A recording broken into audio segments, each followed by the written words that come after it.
I am joined by Robert Griffin III, James White, Field Yates Meanakhimes. All right, so first play we're going to look at 2nd and 2, one of the Patriots' first offensive plays. What's going on, everyone? Mike Kadlick, Taylor Kyles here for CLNS Media, back with our second Patriots Daily of the day here on the first day of the legal tampering, aka the negotiation period of the 2025 NFL league year. The Patriots got after it today with 7 signings over the course of last night and into today. So we're going to sit here and recap everyone for the next hour or so. So Taylor, we'll go through each guy. We'll give a little bit of a recap on who they are, how they got here, and then I'll hand the baton over to you. And you can give us some stats and also what to expect from this player in this new Patriots system. Led, of course, by Mike Vrabel, by Josh McDaniels, and by Terrell Williams. But a quick note off the top, before we actually get individually into each guy, I will just say it was Harold Landry, Robert Spillane, Carlton Davis III, Morgan Moses, Milton Williams, Khyiris Tonga, and Josh Dobbs. That is the 7 signings. Pretty good. A lot of connections, which we'll get into. But overall, I know that there could probably be some breaking news or something here along the lines as we move forward with this live show. But if this is it for today, what are your thoughts? What are your feelings overall on day one of the Patriots 2025 free agency class? Well, yeah, a pretty significant one is something that actually just happened. Mack Hollins signed to be the Patriots. Signed to the Patriots, 2-year deal. Okay. Look at the numbers, 2 years. 2 years, $8.4 million. Maxes out at $10.4 million. Now, honestly, the whole the taking his shoes off thing, it's interesting. Sure. Mack Hollins is a character. Honestly, I think he's going to be someone that Patriots fans like. I know Bills fans liked him. He has a pretty interesting Instagram. Has nothing to do with football, but he does a lot of science stuff and kind of teaching. It's very interesting. Check him out. But I loved the toughness and attitude he brought to the Bills offense last year. I think you could see it. There were plays where towards the end, I think late in the season or in the playoffs, where he was just picking on guys and just laughing in their faces. He's a big body. I've actually wanted Mack Hollins. I don't know if you remember, I've been wanting him for a few years. I think back 2 or 3 years ago, I was hoping to get him because I just think he's a special teams guy, really physical blocker, tone setter. I don't think he's necessarily a Cooper Kupp, Chris Godwin type veteran, but he's a guy who's been around the leagues, been in Josh McDaniels' offense. I think he's a really good fit. I think he's a fit for Vrabel. Now, let's not freak out. Obviously, he's not the game changer, but I think this is a pretty significant addition to that room. The kind of guy who's going to teach the guys how to do their business. This is a sneaky signing. Again, I was more on, Chris Godwin because he's been to a Super Bowl. He's had a lot of success. Absolutely. Been a 100-catch player for multiple seasons, or at least 1,000-yard receiver, for multiple seasons. He goes back to Tampa. Darius Slayton, I'll touch on that later. I won't go into it now, but I really like Slayton as an X. I like the speed that he brought, was really the fastest X-type receiver that was on the market. He ends up returning to the Giants. So Mack Hollins and Nick Westbrook-Ikhine seemed like they were the most logical fits for that X receiver role in New England. I'm all cool with Mack Hollins, though. Honestly, I'm kind of excited to dive into the tape. He was one of the guys I didn't have a chance to get to yet, but rounds out over. Oh, I'm sorry if you had something to add. Nope. But really, just keep going. Overall rounds out what I think has been a really good first day. I mentioned it on the stream with John. There weren't a lot of areas where you're saying, this is a glaring hole that they just did not address or didn't make an attempt to. The closest thing is left tackle. If they didn't like Dan Moore as their long-term answer, I don't hate that. As long as they end up with Cam Robinson, who's still on the market, I'm cool. But you address receiver, you address the defensive line, linebacker, cornerback opposite Christian Gonzalez, right tackle. Those are some of your biggest holes, and a theme that we found today is a lot of familiarity, right? These are guys who have worked with, if not Vrabel or McDaniels, Terrell Williams, even Mike Smith, their outside linebackers coach. He overlaps with some guys. So I really like what they did. Still day one, still moves to be made. But when you look at their most glaring holes, the fits that they've made relative to the market and who is available, I dig them. Again, Mack Hollins isn't, going to be some 80-catch guy probably, but still a solid veteran addition to a room that desperately needed an adult who's had some level of success in this league. Yeah, I'm tweeting this out now, but another connection, which we'll get to, but Mack Hollins did play under Josh McDaniels with the Las Vegas Raiders in 2022. So all but one of these guys, now 8 guys they've signed thus far over the last 24 hours, do have some sort of connection to this Patriots coaching staff. So there's a clear objective here, and that is familiarity, laying a groundwork, laying a foundation of guys who, again, aren't going to, aside from Milton Williams, who we'll get to, are not like premier superstar talent in this league, but guys who have been around, know how to play the game, are familiar with what they want to do, and can sort of build that groundwork from the bottom floor and keep it going. Now, again, it's not, Mack Hollins is not anything to, jump for joy about and pump your fists about, but he's a guy who, he's 31 years old, so he's been around, 6'4", 221, fourth round pick in 2017, won a Super Bowl with the Philadelphia Eagles against the Patriots. He was on that Nick Foles team back in 2019, and has sort of jumped around a little bit, Dolphins, Raiders, Falcons, and most recently with the Bills. He caught 5 touchdowns from Josh Allen last year. So again, a guy who, he's not your number one. He is, as of right now, the leader in the room, at least as a veteran presence. So I like it as a, low floor, high ceiling type of guy who can just come in and teach guys the ropes. So that is our quick breaking news segment, as literally as soon as we started this podcast, the Patriots signed someone. But yeah, at the same time too, Taylor, overall, a class that, again, the Patriots signed these 8 guys, and it's a class that so far looks like familiarity, guys who have played with guys on this staff before. So with that being said, let's get into every single one, and we will start with last night's big signing. That was Harold Landry, 3 years, $43.5 million deal, $26 million fully guaranteed for Harold Landry. Plenty of connections on this staff. As we know, he was drafted by the Tennessee Titans in the 2018 draft out of Boston College by Mike Vrabel and that Titans front office. He also worked under Terrell Williams. He was the defensive coordinator at Tennessee 4 or 5 years, and also was worked closely with defensive line coach Clint McMillan, who, while he's a linebacker, he's an edge rusher, and he works again on with the defensive line. So he's 28 years old, 6'2", 252. Again, a BC guy. Went to the Pro Bowl in 2021. We've talked about it. We talked about it on the stream today. His low pressure rate last season was one of the lowest in the NFL. But tell us more about Landry. Tell us what you think he can bring to this Patriots team, not just in terms of I keep using the word familiarity, but familiarity with the staff, but his advanced numbers, what you were able to dig up, and how he can fit into this new Terrell Williams Patriots defense. Yeah, so going over the numbers first, all right? So Landry's defensive stats. Snaps, he had the 5th most in his career. Run defense grade was the 5th highest. And he really was one of his better run-stopping seasons, especially when you look relative to the rest of the edge setters in the NFL. He and Anfernee Jennings were both top 10 guys, which is pretty significant. Now, I know people are going to say, oh, who cares about stopping the run? It's a passing league. I think you should care about stopping the run, because the Patriots were very, very bad at it last year. And a big part of that was, one, I think Anfernee Jennings just wound up playing too much. This is a guy who had never been an every snap player, and as tough as he is, is physical as he is as a run defender, it felt like his play overall took a little tiny step back because of the increased workload. And then on the other side, Keon White wasn't a very not a very consistent edge setter in his own right. Jelani Tavai wasn't as good as he's been in years past. And in this 4-down front, it's going to be imperative that they have guys who can add both pass rush and run stopping ability. Part of the reason why I wonder if Anfernee Jennings is someone they might actually consider moving, because both he and Harold Landry typically line up to the offense's right side, where a lot of run plays usually end up going. Like, see tight ends of that side. Usually the right tackle is the one who's the better run blocker. Left tackle is the better pass protector.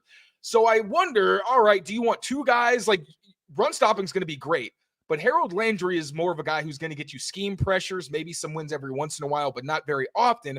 Whereas Anfernee Jennings is a guy who is a great run defender, but wins in similar ways, just not as efficiently because he's a little bit bigger. So you could keep them both, but Harold Landry might overlap with that a bit. So that's as a run defender, right? This is an outstanding signing. The Patriots really needed this. Mm-hmm. As a pass rusher, I understand his pass rush win rate was the lowest among edge players. I understand that. Part of the reason, I think, was, one, the scheme. He took a big step back in terms of his pass rush productivity compared to when he was playing with Terrell Williams and Mike Vrabel. Even when you consider the post-ACL injury in 2022, like, he was still pretty good in 23 with those guys. I think he had 12 sacks, still went down to 9. Now, when we look at 2024 under a new coaching staff that I don't think let him be quite as aggressive and really kind of tee off on the quarterback quite as often, what he's great at is playing contain. And if you have Milton Williams and Keion White, this is a big reason why last night I was saying, if you get those two guys to wreak havoc on the inside, what you really want, obviously being able to win one-on-one is huge, but also you want discipline. So whenever the quarterbacks are like, I got to get the hell out of here, those edge setters don't let them outside the pocket. So Harold Landry can win with a ghost move where he makes the tackle shoot his hands and he dips underneath. He's got the speed and bend for that. Actually, a weird one. His get off is the fastest it's ever been in his career. He went under 0.8 seconds for the first time after his ACL injury. This is from Next Gen Stats. So, like, this is a source. I used to work for these guys. It's real. Linebackers in the NFL. It would have been faster than any Patriots linebacker since Next Gen Stats started recording things in 2018. Okay. So, very different style of player. Great get off. Really helps him more in run defense where he can fly upfield and make plays behind the line of scrimmage before things can develop.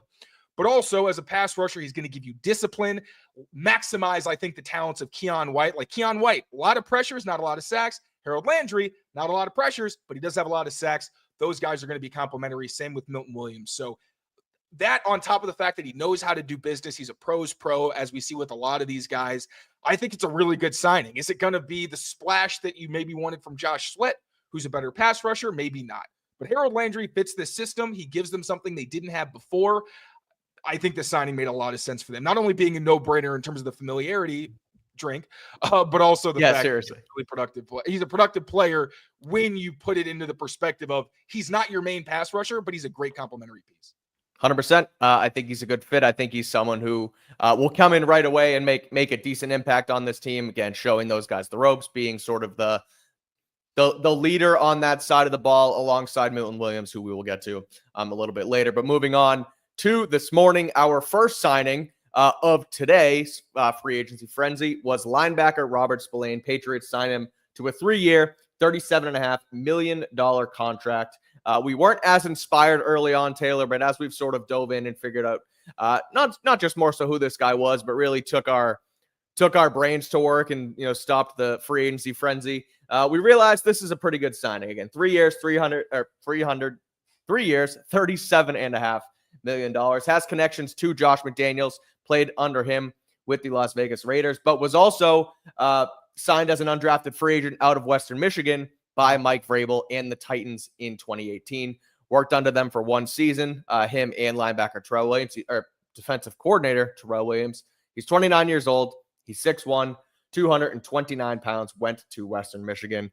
Someone who a lot of the pundits and the draft, the NFL analysts out there, sounds like an underrated signing. People really like this move with Spillane to the Patriots. I just saw Ryan Fowler from the Draft Network post it. I know Will Compton, who was a teammate of Spillane with both the Titans and the Raiders, said that was one of his favorite signings. Again, take that for what it's worth, but Will played the game. So they signed him today to the contract. What do you make of the Spillane fit? Do you like it? Do you think he was an overpay? Where are you now that we've sort of taken a step back and looked at how he can fit with the Patriots defense? Spoiler alert for the rest of this.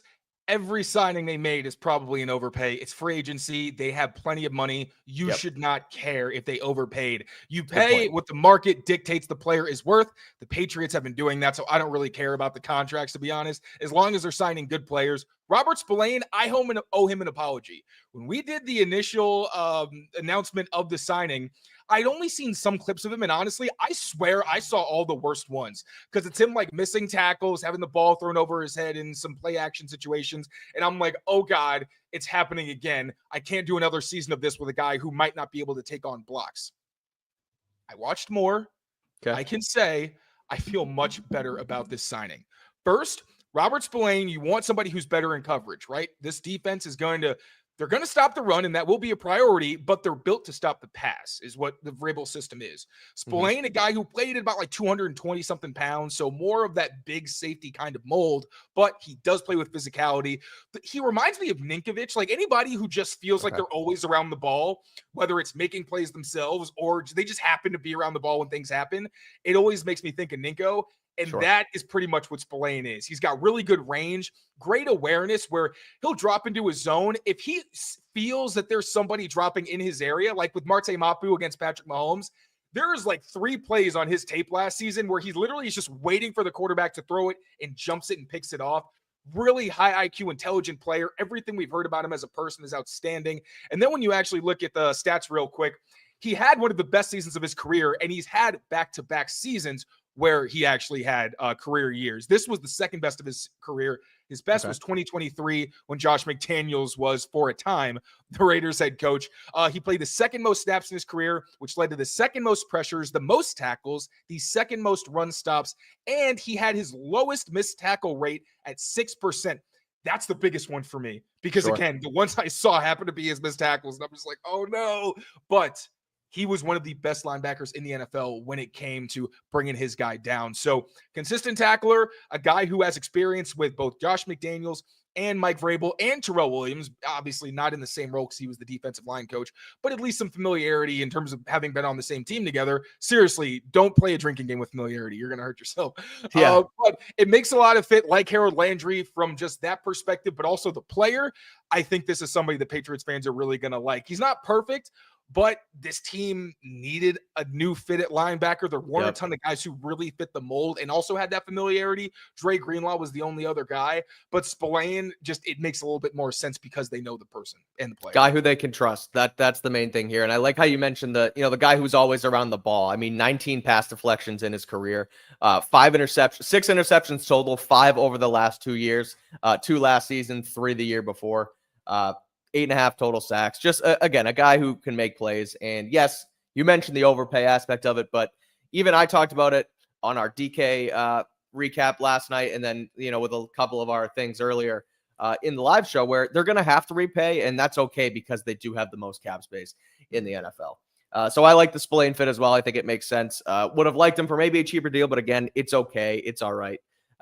They'll make it work. And I really almost finished that lyric, but I stopped myself because we're trying to be professionals on this live show. But regardless, moving on to the next one, Patriots make their first defensive back signing of the 2025 offseason with Carlton Davis on a 3-year, $60 million contract, a $20 million per season AAV. Davis is a 28-year-old, 6'1", 206-pound cornerback. He obviously played with the Detroit Lions last season, which means he has a connection to defensive coordinator Terrell Williams, who was the defensive line coach in Detroit last season. He went to Auburn. He was picked in the 2nd round of the 2018 NFL draft, and notably was a part of the Tom Brady-led Tampa Bay Buccaneers when they won Super Bowl, 55, I believe, in 2020. So has some experience in big games.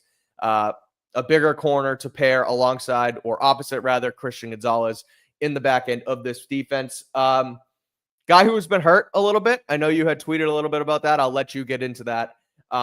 So thoughts on that? Do you think they're done at the position? And how does he fit, again, opposite Christian Gonzalez in the Patriots defensive secondary? Another guy with familiarity. He overlapped last season with Terrell Williams in Detroit. So it's a guy that he's worked with. Terrell Williams, he knows. And as a defensive coordinator, I think you want some guys who you can trust in a foxhole. And Carlton Davis, if he's good enough for the Lions, he's good enough for you. This is a man coverage corner. He won a Super Bowl with Tom Brady's Buccaneers back in 2020. Really has always been one of the better man cover and more aggressive man cover corners in the league. Now, he's similar to, honestly, Charvarius Ward and DJ Reed. They're all in kind of the same boat where they can play zone. They can lock guys up man to man. They get their hands on the ball. The difference with Carlton Davis versus a Charvarius Ward, is he doesn't really turn a lot of those into interceptions, but he breaks up a lot of passes. So he is a good player. Again, looking at the stats for him. Defensive snaps, this was actually the fewest snaps he's played in his career. Also allowed the fewest touchdowns, just 3. The second lowest missed tackle rate of his career. So a little theme going here. The Patriots are still prioritizing tackling, obviously, with Mike Vrabel in tow. Defensive stops, even though he played his fewest snaps, he had he tied for the second most defensive stops of his career. So a guy who's also very active as a tackler, which you don't always see from outside cornerbacks. Also, for 6 incompletions, which was top 10 among cornerbacks. Again, this is just the regular season. He didn't play in the playoffs. That's because he wound up missing a total of 4 or 5 games with a fractured jaw last year, basically ended the latter part of his season. And injuries, unfortunately, are a bit of a theme for Carlton Davis. He has never played 15 games in a season in his career. And unfortunately, time that he's missed, it's like a bunch of different injuries. So let me just go through chronologically. Sure. 2018, he missed 2 games with a knee injury. 2019, he missed 2 games with hip and hamstring injuries. 2020, he missed 2 games with groin injury and a knee sprain. 2021, he missed 7 games with quad injury and a shoulder sprain. 2022, he missed 3 games with a hip injury and a concussion. And in 2023, he missed 4 games with a toe and a groin injury. So what that tells me is the Patriots are not done adding to their cornerback room. Also, I know people are going to say, why didn't you add Ward, who signed to the Colts? Why didn't you add DJ Reed, who took Carlton Davis's place in Detroit? I think it came down to familiarity. DJ Reed is someone who's also getting up there in age. I think is he the same? Can you actually look up? I'm not sure if he's older than Carlton Davis or if they're the same age. I think they're about the same age. I think him and Ward, I think they're all about the same. But the fact that Terrell Williams has coached this guy. Yeah, they're both 28. Yeah, they're the same age. So considering we're seeing a consistent theme, I think that's just what it ultimately came down to. And we heard reports that the Patriots were going to target corner in the mid rounds anyway. So it makes sense. You get a guy who perfect complement. This is someone who's been a number 1 corner before. So now you have 2 of those guys on the outside. Think of him basically as this regime's version of Jonathan Jones, right? He might miss some games for you, but he's tough as hell. Like Carlton Davis has missed time, but he's also played through a lot of things. So no one is questioning his toughness. And when you see, we talked about the hamstring injuries, the, consistently missing games. I think Vrabel understands that if you are trying to be out on the field, like you'd kind of not rather have that guy. You want the guy who's on the field, but you're willing to somewhat overlook those if this is a guy who's going to do everything he can to be on the field. It's a good amount of money, but again, I really don't care. They know the players. If it's a veteran who you're comfortable with, pay him what you think he's worth. I really don't mind. But Carlton Davis, another really smart signing, great compliment to Christian Gonzalez. And also maybe some competition. If Alex Austin, he's been brought back, so you got him. Maybe you draft somebody. Alex Austin also spent time in the slot last year. Maybe he's going to be in that mix. Also probably dampens the chances that Jonathan Jones comes back unless they see him as more of a slot option in this defense, which would make more sense. But yeah, Carlton Davis, really smart signing, makes a lot of sense. I'm not going to say one of the more underrated moves. I think people know what he is, but yeah, smart move. I think so too. Like it, smart move, familiarity, drink up. But for real, the guarantees on the contract is $34.5 million. So a little more than half of it, which again, it's not, you're not approaching that 3/4 to nearly fully guaranteed contract, probably because of the injuries. So not sure when the outs are and things like that, but I'm sure that they've sort of structured this thing to be like, look, we like you, we want you, stay healthy, and you're going to make your money.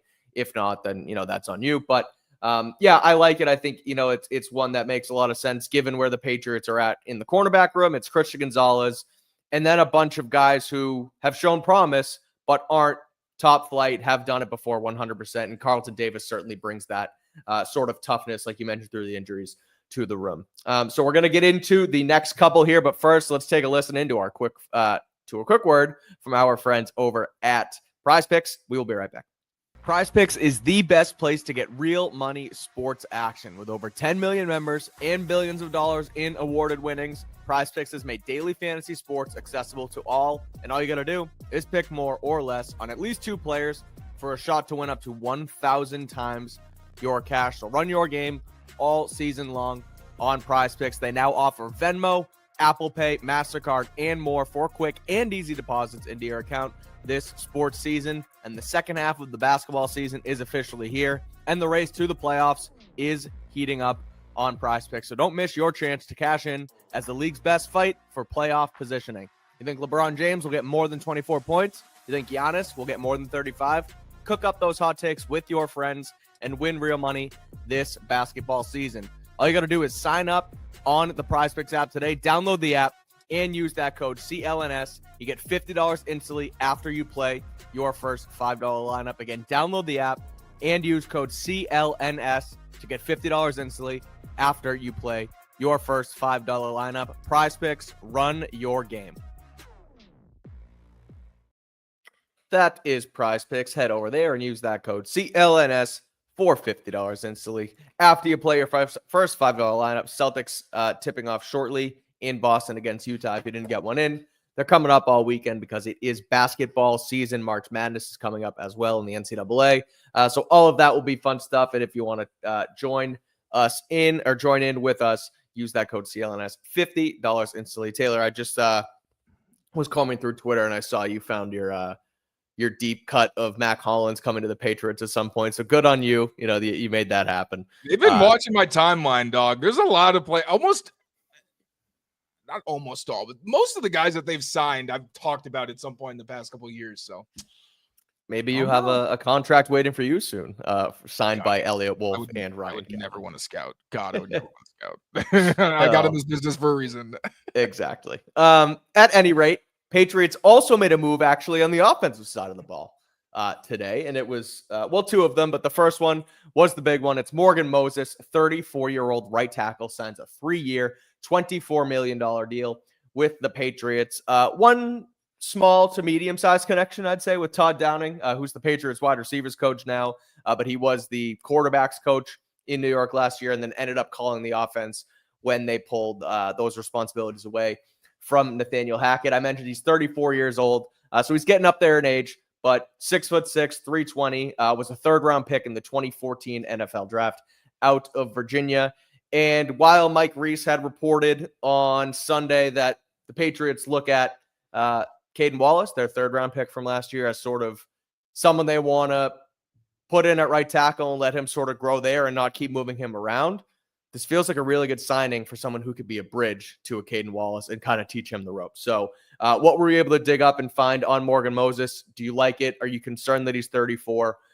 Your thoughts on Morgan Moses now becoming a Patriot? And by the way, I don't know if we saw last night when Diana Rossini posted the Morgan Moses graphic of all the teams interested in him, and she accidentally kept the Patriot logo on there. I wonder if this is something that had been in the works for quite some time. But regardless, he did make it here, and he is officially a New England Patriot. Yeah, this is a move I felt like they really needed to make because there weren't many right tackles on the market. One, you take a really good, not a really good player, I'm sorry, he's a good player, but you get a good player from the Jets. They needed him. That just makes it even better. But also, the Patriots with Caden Wallace, promising player, but you don't know what he is, and this is a new regime. You have no loyalty to him. I think this regime likes him, but they like him better as a swing who has some more time to develop in their system. So Morgan Moses, a guy who played with Todd Downing when he was the offensive coordinator / passing game coordinator. So there's your little current Patriots connection. But they didn't have a lot of options on the market. This made a lot of sense. Morgan Moses, really good pass blockers where he excels. He's a massive, massive guy, recovers well. Like a lot of these older veterans that were on the market, while they're not the most physically gifted because they're either older or they just don't have great measurables like a Patrick McCarry, they're really good at recovering. They've just been in the league long enough that they're not going to suffer quick losses very often unless they're going up against the best of the best. So when looking at Morgan Moses' stats, it was actually the second fewest games that he's played in his career. He battled knee injuries, but also played through injuries that would have sidelined a lot of guys. So yeah, he's 34. There's probably going to be some level of decline that goes with the aging and the fact that, yes, there may be some ramifications from him being injured last year. But again, your options were very low. You have Caden Wallace. So worst case scenario, hopefully this mentorship and coaching from Doug Marrone and Jason Huftailing leads to him taking a step forward. Maybe you are forced to give him some snaps, see how that works out. But Morgan Moses, a good pass blocker, 97.9 pass block efficiency. That was the highest of his career outside of, I think, his first year. He didn't play a ton. Sacks allowed, only 2, which, again, played second fewest snaps, but still 2 was the fewest in his career. Run blocking, statistically, he didn't do very well. But frankly, if he's next to Mike Onwenu, those are 2 massive human beings. We've seen every right tackle under the sun have success run blocking next to Mike Onwenu. So I'm not really worried about that. I think this is a really smart signing. Again, a necessary one for a team that needed some more experienced guys on that offensive line. If you add Cam Robinson, is it, the best tackle combo in the league? No. But that is the first time you've had 2 pros with years of starting experience since the last Super Bowl? Since the Super Bowl? Yeah, yes, that sounds Brown, right. And who was in Nate Solder? Was it Nate Solder in 2018? Who's the left tackle? I believe so, yeah. Who was it? Or was Trent Brown? Was he a left or right? Oh my God, I gotta look this up now. I can't remember. Oh, Marcus Cannon and Trent Brown, I think, in 2018. Oh, yeah, you're right. It was Cannon.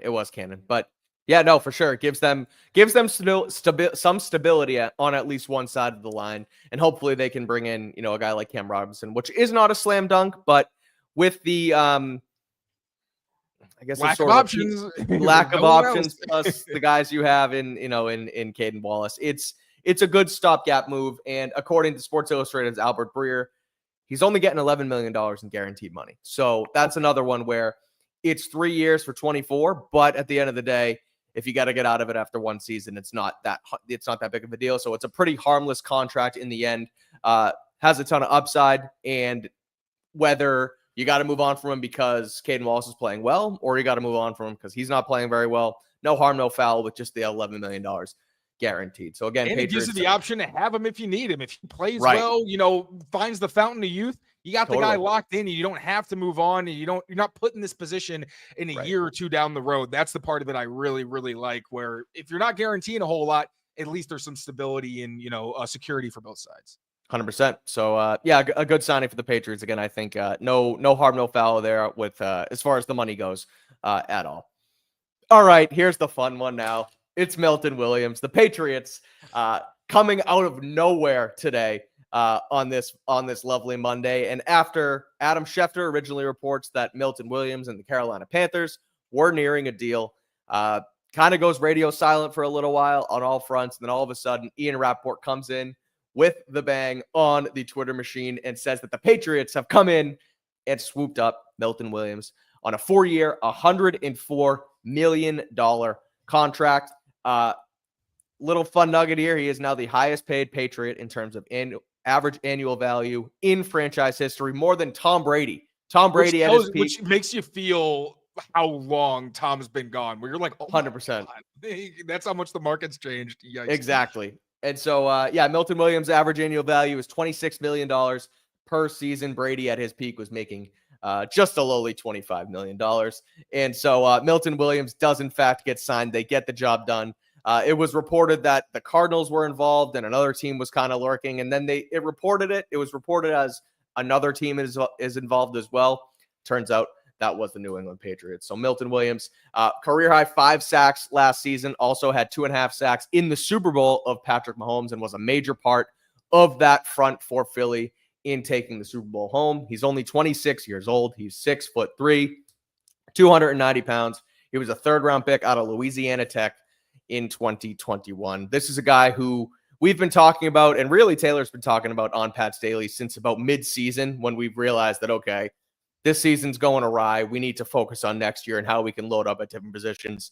And you had pointed at Milton Williams for a long time. So they changed their scheme under Terrell Williams, notably the one guy without a connection in this entire staff. But it's okay because he's also the best player in the class, and he's someone who they reward with a massive contract. So Taylor, tell me about this guy. Tell me why he fits. Tell me why you're so excited that they did get this done and made Milton Williams a New England Patriot.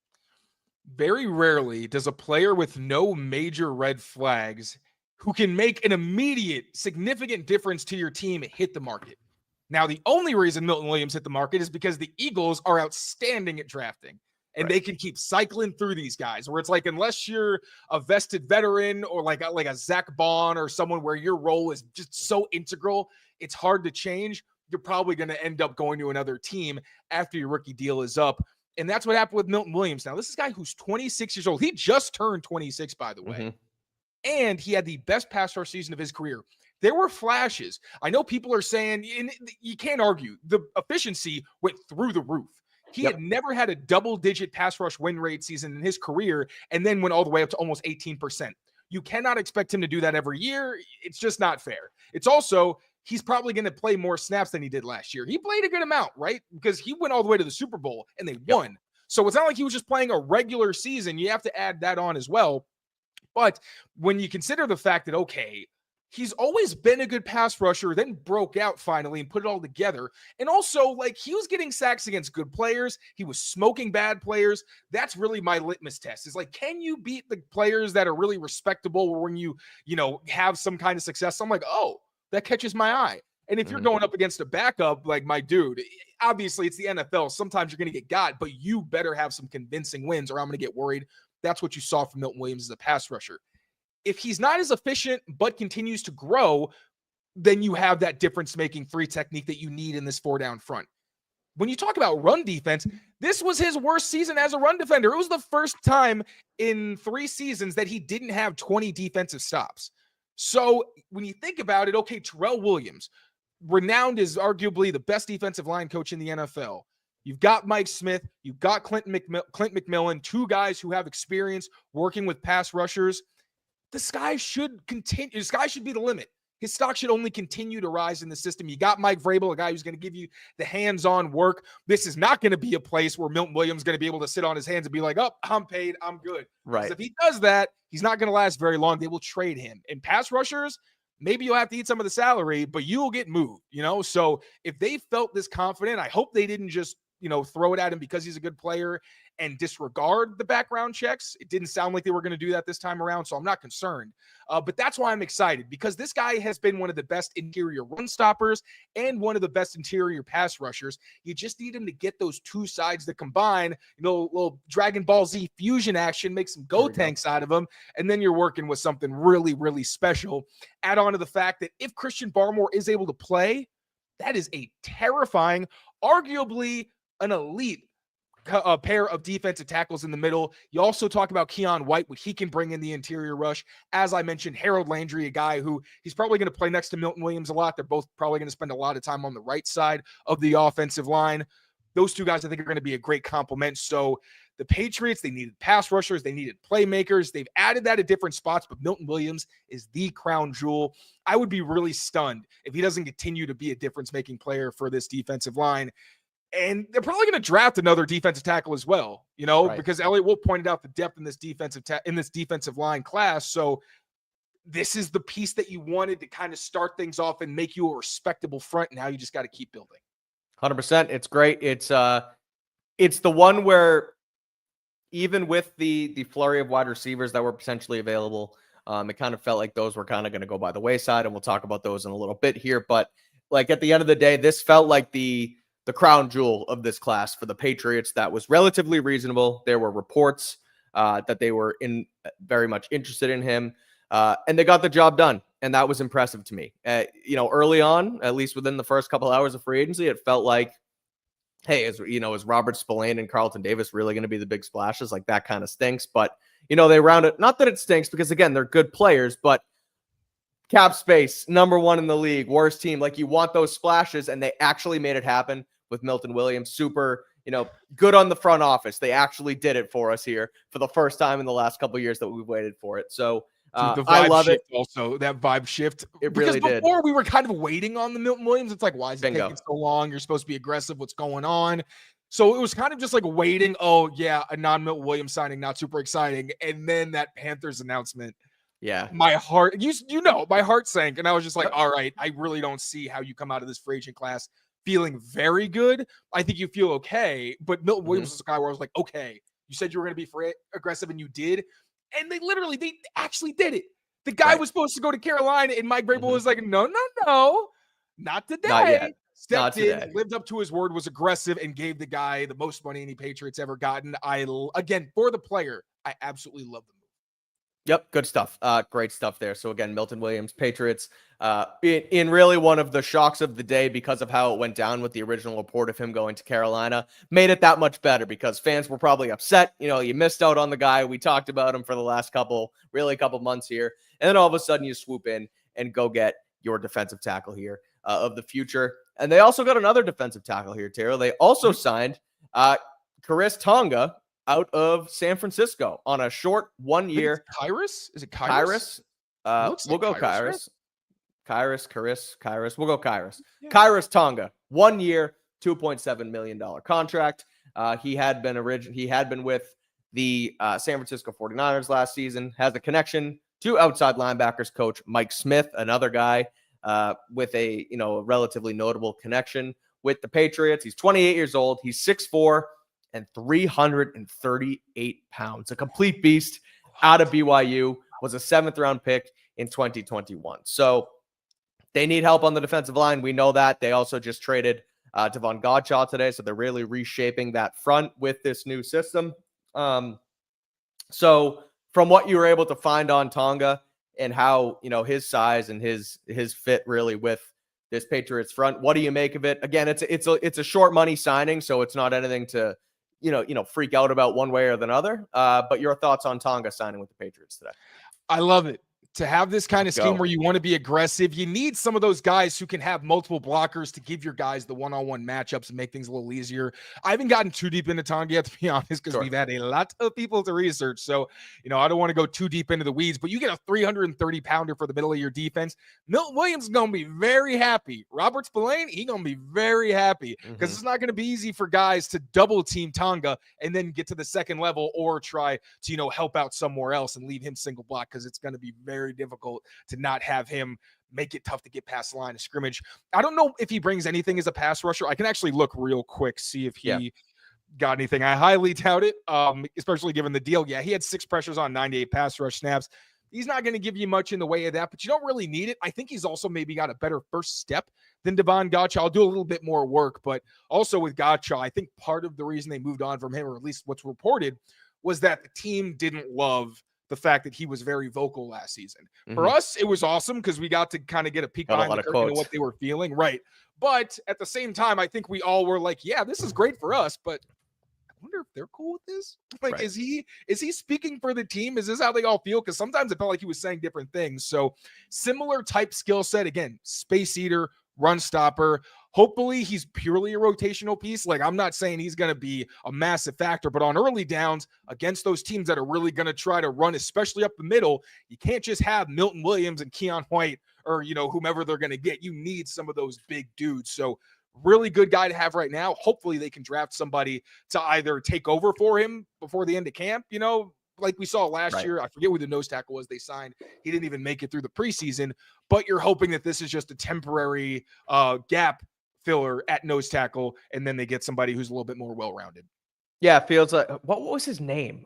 He don't played remember, for Pittsburgh, man. and I was like, I'm not going down the rabbit hole because I know I'm gonna get lost. Yeah, exactly. But regardless, no, it's somebody who, again, can eat space for the time being. If he hits, maybe you bring him back. If not, so be it. But it shows you that they're trying to, they're not just bringing in Milton Williams to be the savior and the end-all be-all on the defensive front, right? They're bringing in someone else to, you mentioned, eat up space and kind of relieve some pressure on him to then be able to go wreak havoc. So again, a solid signing, nothing to complain about, especially on the short money.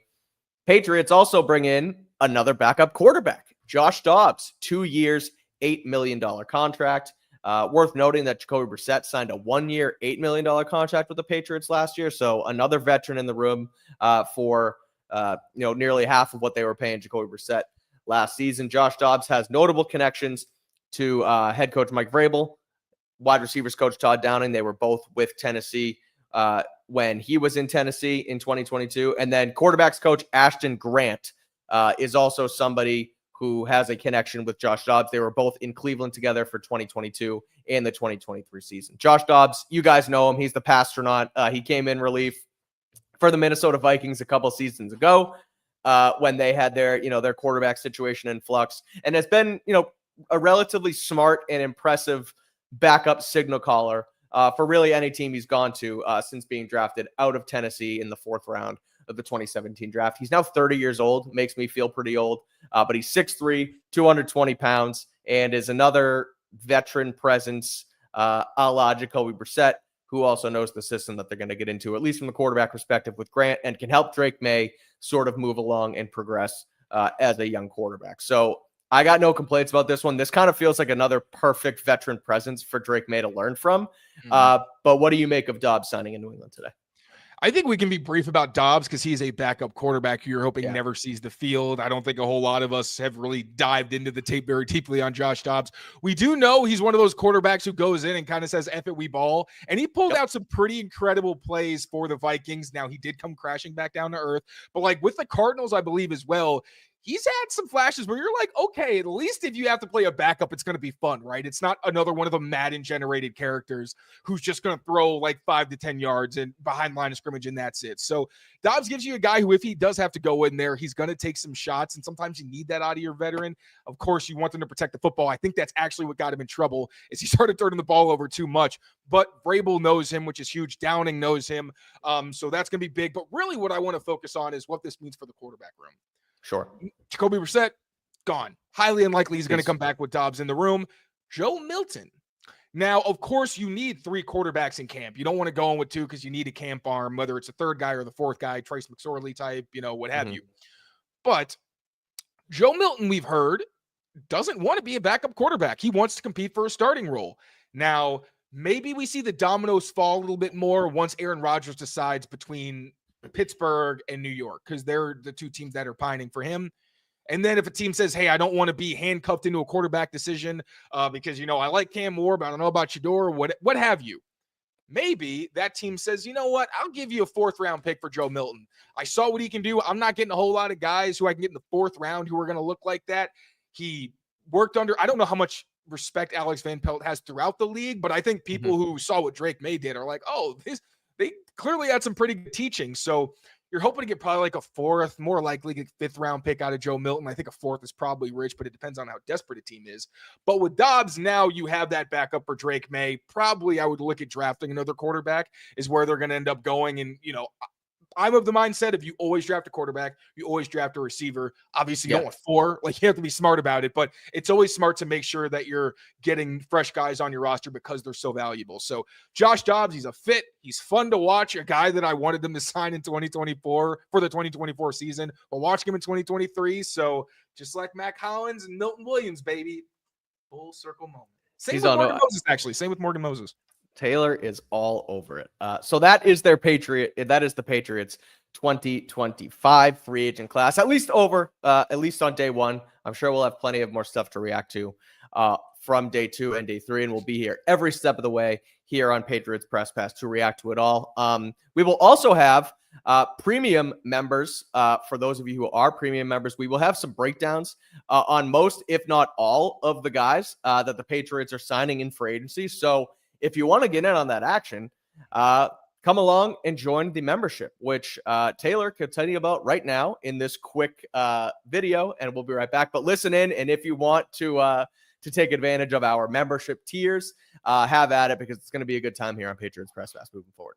What's going on, everyone? Taylor Cowles here for CLNS Media with a very exciting announcement. Here at Patriots Press Pass, we will be introducing bonus tiers. Now, this will not affect any of the content that hopefully you've grown to know and love over here at Patriots Press Pass. It's all going to be some brand new stuff and extras so we can connect with you more and also provide you some more in-depth and high-quality content. Hopefully, you guys are going to like it. Here are the tiers and what you should be expecting from all these new bonuses. At Tier 1, we've got Rookie Starter. That'll come with ad-free content, early access to videos, 5% off of all merchandise, and even custom emojis. At Tier 2, we've got All Pro. Once again, ad-free content, early access, 10% off merchandise, custom emojis, but that'll also come with player profile film reviews and draft profiles. At Tier 3, we've got GOAT status. Same as all the other tiers, but it's going to be 20% off of all merchandise, and we're also going to have custom segments, Discord chat rooms with myself and other show hosts, as well as live film reviews with myself and whomever we've got on the podcast for that day. Hoping to have some pretty fun guests. So it's going to be super fun here on the channel moving forward. Not that it isn't already, but we will have those exclusive bonus content or that exclusive bonus content with our tiers. Again, I won't play another video for you, Taylor. Don't worry. But I will throw up the tiers here. It's Rookie Starter, it's All Pro, and it's GOAT status. If you haven't signed up and you do want to get in on more action here on Press Pass with Taylor, myself, and some of the other guys on the channel, just sign up, and we appreciate it. And we'll always throw up your chats and super chats and what have you. So you get a little bit more in on the fun with myself and Taylor on the channel. So that's going to do that. But before we get out of here, let's do just a quick run through on the league, miscellaneous stuff that's sort of got on lately. And we'll talk right here off the top about the Rams and Cooper Kupp, who are planning to release him on Wednesday for the start of the new league year. And we do have a comment from a super chatter. So first and foremost, the 199 Sports Fan Jack, we appreciate the hell out of you. But would you trade a 5th or a 6th for Kupp? Or would you rather wait out his release? He got cut. Well, he's getting cut. He didn't. Oh, he's getting cut. Yeah. Well, yeah. No, I'm not trading anything for him. They're still waiting. They're still waiting to cut him if a trade can happen. So basically, he's going to get cut. But to jump the line and not have to worry about signing him on the open market, would you trade the 5th or 6th, or would you just take the risk? No. Okay. Wait, fair. If he does hit the market, when he does hit the market, should the Patriots be interested in one Cooper Kupp? Yes, I like him as a plan B for Chris Godwin. Now, I don't know if they see Mack Hollins as more of a Z than an X, because if that's the case, then yeah, maybe you're talking about him potentially already having his role filled. But again, this is a guy who's won a Super Bowl. He's had success. He worked with one of the best quarterbacks of all time in Matthew Stafford. Say what you want. He is. He absolutely is. Yeah, I like Cooper Kupp, but also I wonder if he would even want to come here, which is constantly the asterisk you need to assign to all of these possibilities. 100%. I would give Kupp a chance, especially after missing out on Chris Godwin and Darius Slayton. And I do want to give you a chance to talk about Slayton as well. But kind of looping all those together, Chris Godwin is returning to the Bucs, 3-year, $66 million deal. We touched on it a little bit, but I also I don't want to say dug in, but wrote about this a little deeper today on SI.com and figured out sort of what happened with Godwin. And he left $20 million on the table to go back to Tampa Bay. So whatever the Patriots offered, which it sounds like he was heavily involved, I know that's the reports out there, he wanted to go back, and that's just kind of where that's at this point. The Patriots seem to have gotten aggressive, and he just wanted to go play with Baker and Mike Evans again, and all the power to him. I know we touched on it before, but I'm not as upset as I was that they missed out on him, because there was really no chance of it ever happening. So it's not like they missed out on a couple $1 million, which looked like it was almost going to happen with a guy in Milton Williams. So on that front, thoughts on Godwin, but I'll also kind of leave it to you as well for Darius Slayton, who goes to the New York Giants for 3 years, $36 million. Someone who, like Milton Williams, you've sort of been pounding the table for Darius Slayton for quite some time here. Yeah, Godwin, honestly, I just felt like he would be the kind of guy to go back to Tampa. I didn't want to say it out loud, but like everything you hear about him is an upstanding person. He loves Tampa. The reports of him wanting to stay, I think, kind of got drowned out by the excitement, but Sure. I thought maybe like it's life-changing money, $20 million. Like that's not nothing. I was thinking guys have to consider it for their families, 100%. but also if you're already comfortable, like what's millions more dollars if you're financially responsible? I mean, obviously it's still significant, but I get your point. I felt like Chris Godwin made more sense going back. So it is what it is. That's the game. They didn't have a chance. You can't really get mad about it. Darius Slayton, I get it, man. I liked his skill set and his fit for what this team doesn't have. They don't have a lot of vertical speed. They don't have a lot of speed after the catch, and they don't have a lot of guys, or really anybody, who's proven they can play X receiver at the NFL level with any consistency. Now, I don't know, again, if Mack Hollins is definitively going to be their X or if they plan to have him in that role, but he is more physical. He's bigger. I think he's a better blocker as well. The attitude that he brings, like Slayton's a really good dude. And that was the biggest thing, was I loved what he could bring to the wide receiver room on top of having a complementary skill set for someone like Drake May. Kind of reminded me of Tez Walker a little bit in that regard, in the ways that he won. But, goes back to New York again. Just sometimes familiarity means more. And I also just don't even know how interested the Patriots actually were. Like that was my little fever dream. I liked him. I'm not actually that upset that he's gone. Like it would have been cool. It would have been fun, but like I understood he was not going to be the difference maker in this offense. Sure. It would have been a nice complimentary piece. All right. And lastly, before we get out of here, one last super chat, €2. So we appreciate that from you, Patrick. Any good left tackle options left in free agency? Dan Moore goes for big bucks earlier today.